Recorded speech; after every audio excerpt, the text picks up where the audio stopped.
আসসালামু আলাইকুম প্রিয় চাকরি প্রত্যাশী ভাইরা। আজকে আমরা আরও কয়েকটি অনার্স সাবস্টিটিউশন শিখব।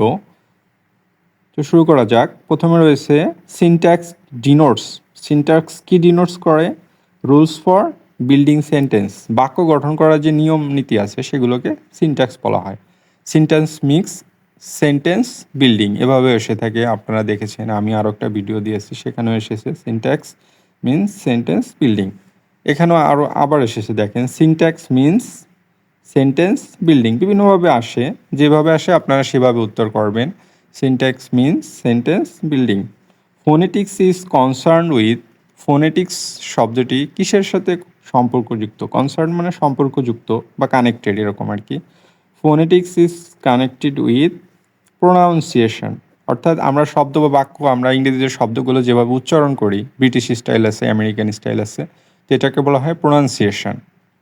প্রোনাউন্সিয়েশন। ধন্যবাদ। The word growl is related to.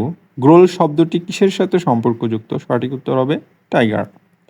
Growl শব্দটি টাইগারের সাথে সম্পর্কযুক্ত, অর্থাৎ সিংহ যে গর্জন করে সম্ভবত এটাকে বোঝা যাচ্ছে, সেটাকে গ্রোল বলা হয়। তো এই গ্রোল শব্দটি সিংহর, সিংহ তো লায়ন, সরি বন্ধুরা, এটা টাইগার অর্থাৎ বাঘের সাথে বোঝানো হচ্ছে। বাঘের যে গর্জন এটাকে গ্রোল বলা হচ্ছে। এ ফ্যান্টাসি ইজ, ফ্যান্টাসি হচ্ছে কি অ্যান ইমাজিনারি স্টোরি। ফ্যান্টাসি হচ্ছে অলীক বা অবাস্তব বা কাল্পনিক যে ঘটনা বা কাহিনী, সেটাকে বলা হয় ফ্যান্টাসি। আমরা অনেক সময় বন্ধু বান্ধবদের বলি যে তুই কি ফ্যান্টাসিতে আসিস বা ফ্যান্টাসির জগতে আসিস। যেমন ঢাকায় ফ্যান্টাসি কিংডম নামে একটা আছে, পার্ক আছে। তো ফ্যান্টাসি হচ্ছে অবাস্তব, কাল্পনিক, এরকম কোনো ভাবনাকে এটাকে বলা হয় fantasy. A fantasy is an imaginary story. অর্থাৎ যে স্টোরি বা গল্পটাকে কাল্পনিকভাবে তৈরি করা হয়েছে, যেটা বাস্তবতার সাথে যেটার মিল নাই, সেটাকে বলা হচ্ছে ফ্যান্টাসি।